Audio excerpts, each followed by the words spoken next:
In the fall of 1967, the Jacksons signed with Steeltown Records. They released their first single, Big Boy, 2 months later. "'Cause I'm a big boy now, that's looking for someone to love." Big Boy became a bona fide hit. The song helped the Jacksons land a gig at the famed Apollo Theater in Harlem. It was a rite of passage in many ways to appear at the Apollo Theater. And it was also a little bit intimidating because the audiences there would boo you if you weren't good. The Jacksons weren't good, they were great. And 10-year-old Michael stole the show. The Apollo was a huge turning point for the Jackson 5. After the Apollo, there was a new sense of enthusiasm and encouragement in the family. It didn't take long for the Jacksons to outgrow Steeltown. Joe Jackson would also seek out and always be seeking out other labels and other opportunities, irregardless of his relationship with Steeltown. He was not going to stay in Gary. There was no question about it. In late 1967, the Jackson 5 played another major venue, the Regal Theater in Chicago.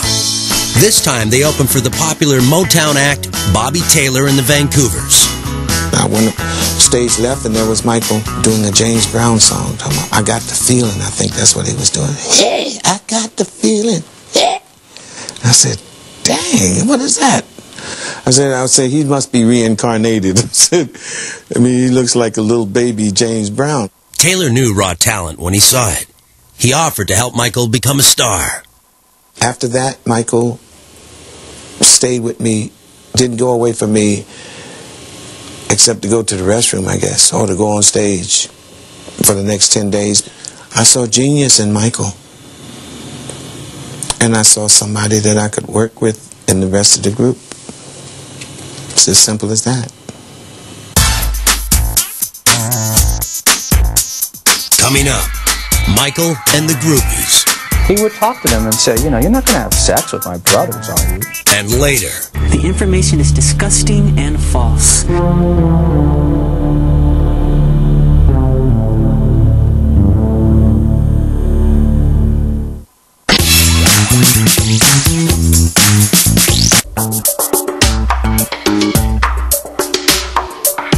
By 1968, 10-year-old Michael Jackson was already a seasoned performer when he caught the eye of Motown recording artist Bobby Taylor.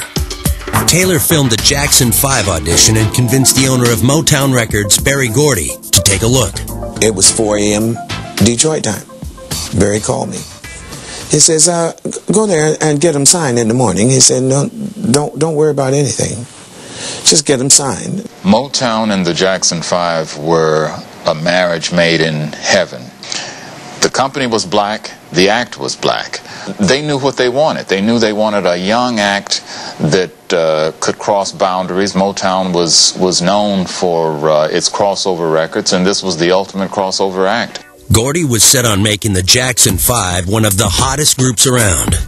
From a very early age, Michael Jackson was encouraged by Motown's press department and by the Motown machinery to do things such as lie about his age. One of the things that came as a result of it was Michael beginning to believe that you can sort of create an image for yourself and you sort of can manipulate people to think what they want to think. Gordy was even more controlling than the boy's own father, Joe Jackson. First thing they said was, okay, you got to sign these 5 contracts. Power of attorney, recording, management, writers, publishing. They taught you how to dance, how to speak, how to talk. Gordy didn't take any chances when it came to launching his new group. Berry Gordy had this amazing idea that he would attach the biggest star that they had at the company to the discovery of the Jackson 5. That, of course, was Diana Ross. And he sat down with Diana and he said, look, you know, we found these kids and we're going to use your name and we're going to say that you discovered them. In August 1969, Gordy moved 11-year-old Michael into Diana's Beverly Hills mansion. Joe and the brothers stayed in seedy Hollywood hotels, while Catherine and the rest of the family remained in Gary. And he used to study Diana and as she would walk in and out of the room, and you really got the feeling that he was, wanting to be like her, and he began to talk like her, and he began to walk like her. The Jacksons spent every waking hour in the studio with producer Bobby Taylor. I worked those kids very hard. They enjoyed it. They loved it. And especially Michael. That was the only place that Michael could express himself. In November 1969, Berry Gordy leased a home in the Hollywood Hills for the entire Jackson family. Even though Michael had a great time with Diana Ross, you know, in his view, there's nothing like family.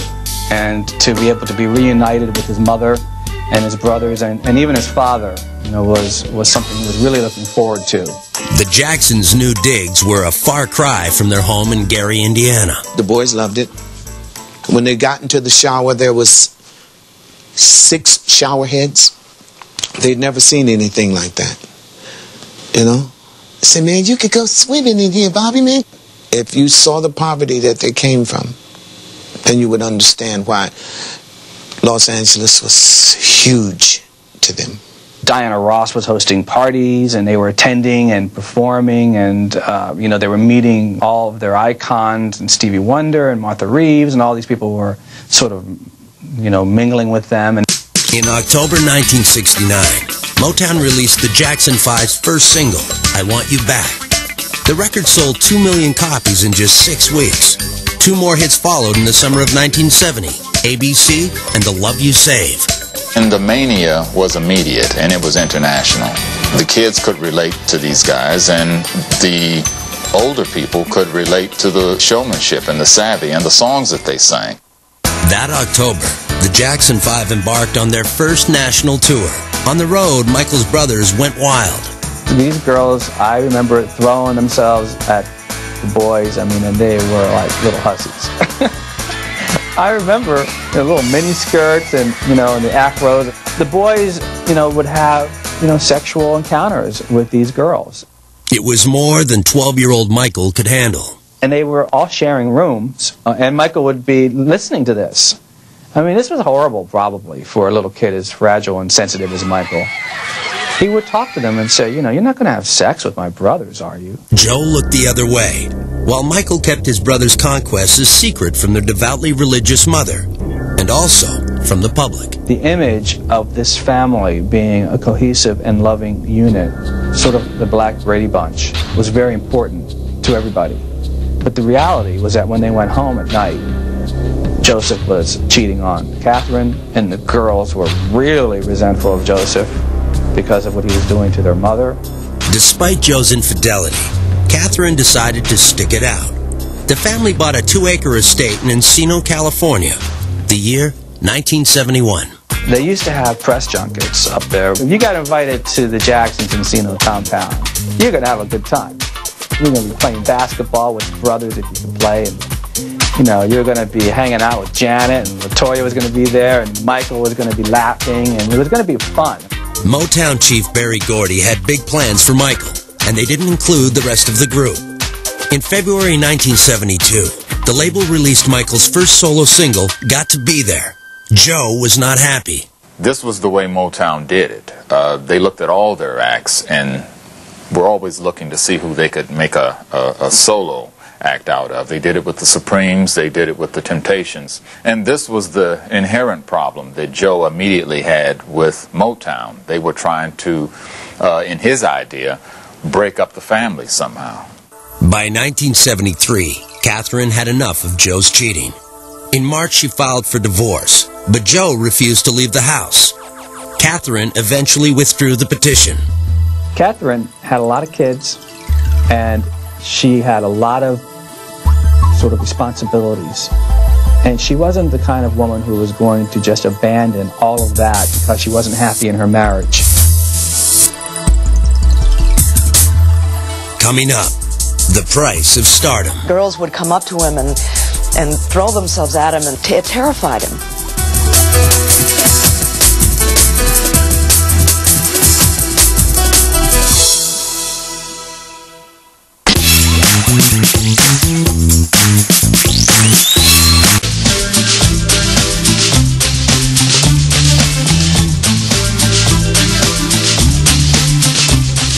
By early 1975, 16-year-old Michael Jackson was a big star, but he didn't feel like one. Michael was painfully shy, It didn't help that he was growing up in front of millions of fans.